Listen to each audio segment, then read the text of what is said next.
Hello friends, welcome to Indian study पर आपका स्वागत है। दोस्तों, आज की इस वीडियो में मैं आप लोगों के लिए हिंदी का टेस्ट लेकर के आया हूं, जो कि आपके आने वाले एग्जाम यूपीएसआई के लिए बेहद इंपॉर्टेंट है। वीडियो को एंड तक जरूर देखिएगा, क्योंकि लास्ट में मैं आपसे क्वेश्चंस भी पूछूंगा और उसका आंसर आपको कमेंट बॉक्स में बताना होगा। साथ ही साथ इस वीडियो की पीडीएफ डिस्क्रिप्शन में टेलीग्राम चैनल का लिंक दिया हुआ है, वहां से आप प्राप्त कर सकते हैं। पहला क्वेश्चन दोस्तों आपके सामने, इनमें से कौन सा शब्द शुद्ध वर्तनी वाला है? परागम आप किस प्रकार से लिखेंगे, जल्दी बताइए। इंपॉर्टेंट क्वेश्चन है, सिंपल क्वेश्चन। तो सही आंसर हो जाएगा आपका ऑप्शन नंबर ए। पहला ही ऑप्शन जो है वो बिल्कुल शुद्ध वर्तनी वाला है। ठीक है, चलिए नेक्स्ट क्वेश्चन। हिंदी भाषा का कौन सा रूप मानक हिंदी के रूप में स्वीकार किया गया? Important question. तो हिंदी भाषा का कौन सा रूप मानक हिंदी के रूप में स्वीकार किया गया? तो सही आंसर हो जाएगा सर खड़ी बोली। तीसरा ऑप्शन से यहाँ पर आपका बिल्कुल करेक्ट होगा। नेक्स्ट क्वेश्चन, आलोचना का पर्यायवाची शब्द कौन सा है? Important question. आपको आलोचना का पर्यायवाची शब्द बताना है। तो आलोचना का पर्यायवाची शब्द कौन सा है? तो सही आंसर हो जाएगा सर समीक्षा। तीसरा ऑप्शन से यहाँ पर आपका बिल्कुल करेक्ट हो जाएगा। नेक्स्ट क्वेश्चन से आपको, कुश की नोक सी तीखी बुद्धि को क्या कहते हैं? तो उसको बोलते हैं सर कुशाग्र बुद्धि। वाक्यांशों के लिए एक शब्द है ये। तीसरा ऑप्शन करेक्ट। शुद्ध आत्मा का मनुष्य कहलाता है, उसको हम क्या बोलते हैं? शुद्ध आत्मा के मनुष्य को। तो शुद्ध आत्मा के मनुष्य को शुद्धोधन बोलते हैं। चौथा ऑप्शन यहाँ पर आपका बिल्कुल करेक्ट। अभिजात का विलोम शब्द क्या होगा? जल्दी बताइए। अभिजात्य का विलोम शब्द, तो अभिजात का विलोम शब्द हो जाएगा सर आकुलीन। तीसरा ऑप्शन से यहाँ पर आपका बिल्कुल करेक्ट हो जाएगा। अतिवृष्टि का विलोमन, विलोमन नहीं ये विलोम शब्द ही है। अतिवृष्टि का विलोम क्या होगा, जल्दी बताओ। तो अतिवृष्टि का विलोम शब्द हो जाएगा सर अनावृष्टि। पहला ही ऑप्शन करेक्ट। नेक्स्ट क्वेश्चन से स्टार्ट करने से पहले मैं आपको बता, दोस्तों अगर आप यूपी टेट की तैयारी कर रहे हैं और चाहते हैं कि यूपी टेट के एग्जाम में 130 प्लस नंबर आए, तो आप लोगों को ये बुक परचेस करना पड़ेगी, क्योंकि चक्षु पब्लिकेशन आप लोगों के लिए ये बेस्ट बुक लेकर के आया है।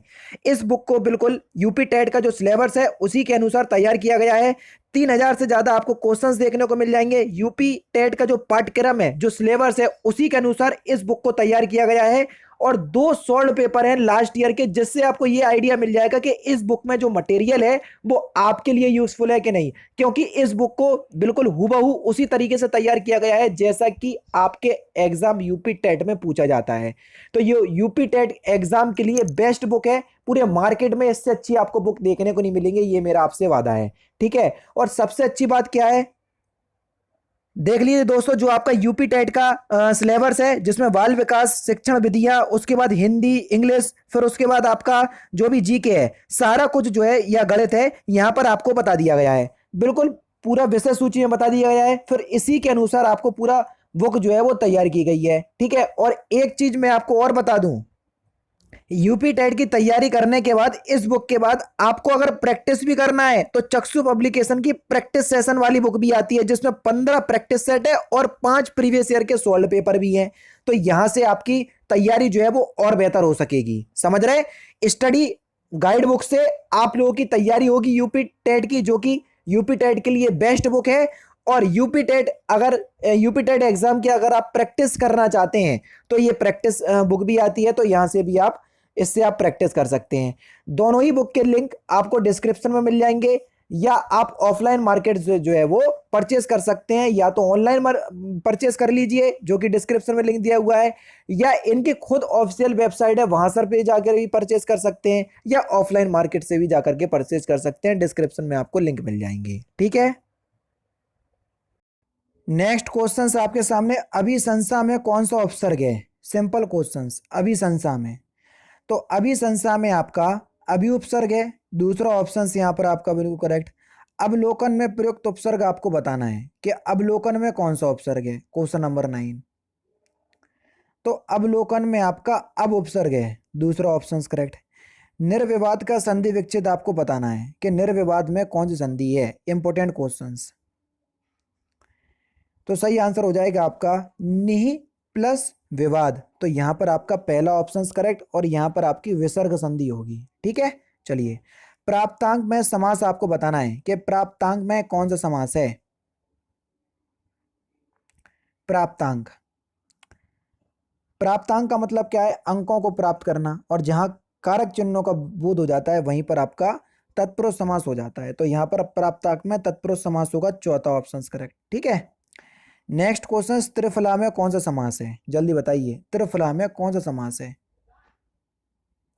त्रिफला यानी कि तीन फलों का समूह, उसी को तो बोलते हैं त्रिफला। ठीक है, और जहां पर पहला चिन्ह जो है या पहली शब्द जो है वो संख्यावाचक होता है, वहीं पर दिग्गु समास होता है। दूसरा ऑप्शन करेक्ट।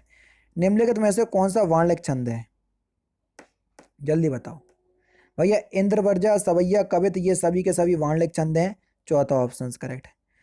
कौन सा छंद 22 से 26 वर्ण और 4 चरणों वाला होता है? जल्दी बताओ।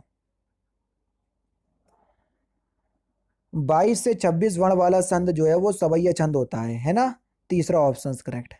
वीर तुम बड़े चलो, धीर तुम बड़े चढ़ो, सामने पहाड़ो, सिंह की दहाड़ो, तुम कभी रुको नहीं, तुम कभी झुको नहीं। उपयोग पंक्ति में कौन सा रस है? पढ़कर ही आपको पता चल गया होगा कि कौन सा रस है। वीर तुम पढ़े चलो, बड़े चलो, तो बस यहीं से पता चल गया कि इसमें वीर रस है। तीसरा ऑप्शन करेक्ट। तत्पुरुष समास में प्रधान होता है कौन सा पद? लिखवा चुका हूं सब कुछ, अनअकैडमी पर आओगे तो सब कुछ पता होगा, समझ रहे? तो तत्पुरुष समास में सर दूसरा पद प्रधान होता है। ठीक है, पहला ही ऑप्शन से यहाँ पर आपका बिल्कुल क्या होगा सर? करेक्ट होगा। स्वर्गवासी में समास बताइए कौन सा समास है? स्वर्गवासी में, स्वर्गवासी यानी कि स्वर्ग में वास करने वाला, उसी को तो बोलेंगे स्वर्गवासी। और जहां पर कारक चिन्हों का बोध हो जाता है वहां पर अपने आप ही तत्पुरुष समास हो जाता है। पहला ऑप्शन करेक्ट। अध्ययन में कौन सी संधि है? जल्दी बताओ। अध्ययन, तो अध्ययन में कौन सी संधि हो जाएगी? जल्दी बताओ। अरे सिंपल क्वेश्चन से यण संधि होगी भैया, है ना? यह आ गया। ठीक है, तो भाई यहीं से पता चल गया। चौथा ऑप्शन यहाँ पर आपका बिल्कुल करेक्ट। प्रत्येक का संधि विच्छेद क्या होगा? जल्दी बताओ। प्रत्येक का संधि विच्छेद, तो क्या हो जाएगा? प्रत्येक का संधि विच्छेद प्रति प्लस एक, तो यहाँ पर दूसरा ऑप्शन करेक्ट। और ई की तब्दील जो है वो या में हो गई, बस यहाँ पर भी आपकी यण संधि होगी। टिकाऊ में कौन सा प्रत्यय है? जल्दी बताओ। टिकाऊ में कौन सा प्रत्यय है? प्रत्यय किसी भी शब्द के पीछे लगाए जाते हैं, तो टिकाऊ में आपका आउ प्रत्यय है। चौथा ऑप्शन करेक्ट। तैराक में कौन सा प्रत्यय है? तैराक, तैराक में कौन सा प्रत्यय है? तो तैराक में आपका आग प्रत्यय है। दूसरा ऑप्शन करेक्ट। तिरस्कार का संधि विच्छेद क्या होगा? तिरस्कार का संधि विच्छेद, क्वेश्चन नंबर 22, जल्दी बताओ। बेसिकली तो इन्हीं दोनों ऑप्शंस में से बता दोगे, लेकिन चारों ऑप्शंस देख लो। तो तिरस्कार का त्रह प्लस कार, दूसरा ऑप्शन यहाँ पर आपका बिल्कुल करेक्ट। संकर का संधि विच्छेद आपको करना है कि संकर का संधि विच्छेद क्या होगा, क्वेश्चन नंबर 23। तो सही आंसर आपका क्या हो जाएगा सर? संकर का जो संधि विच्छेद हो जाएगा वह क्या हो जाएगा? सम प्लस कर, यानी कि पहला ऑप्शन करेक्ट, व्यंजन संधि होगी। व्यर्थ का संधि विच्छेद कीजिए। व्यर्थ का संधि विच्छेद क्या होगा?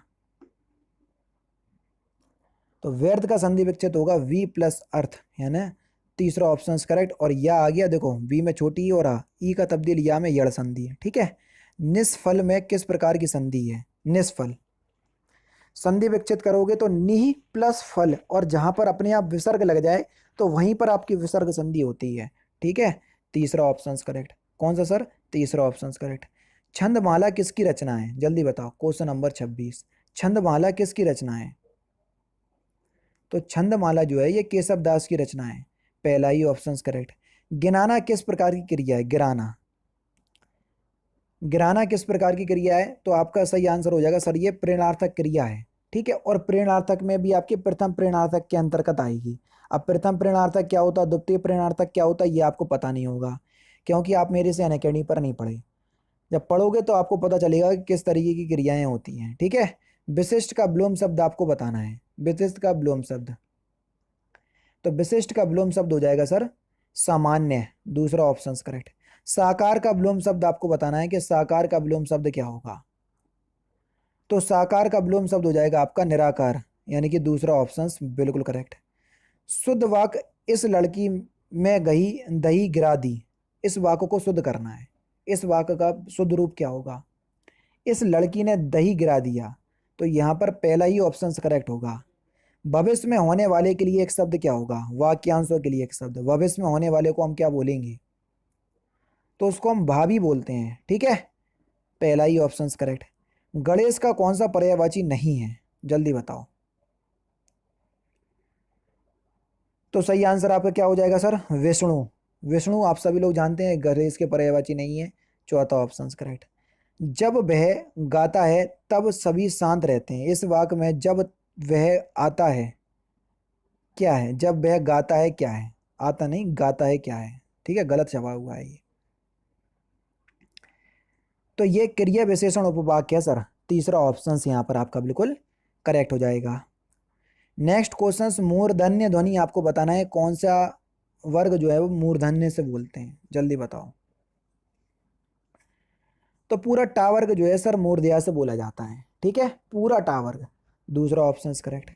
लास्ट क्वेश्चन, सा ध्वनि का उच्चारण स्थान क्या है। इस क्वेश्चन का आंसर आप मुझे कमेंट बॉक्स में बताएंगे कि सा ध्वनि का उच्चारण स्थान क्या है। तो दोस्तों ये थे आपके 40 हिंदी के इंपॉर्टेंट क्वेश्चंस जो कि मैंने आज की इस वीडियो में आपको कंप्लीट करवा दिए। वीडियो अगर आपको अच्छी लगी हो तो प्लीज़ दोस्तों वीडियो को लाइक और शेयर जरूर कर दीजिएगा। तो दोस्तों फिलहाल की वीडियो में तो सिर्फ इतना ही। अगर आपको वीडियो पसंद आए तो प्लीज़ दोस्तों वीडियो को लाइक कीजिए, शेयर कीजिए और साथ ही साथ हमारे चैनल को सब्सक्राइब करना ना भूलें, क्योंकि मैं रोजाना इसी तरह की वीडियोस आप लोगों के लिए लाता रहता हूँ। नमस्कार दोस्तों, जय हिंद, जय भारत।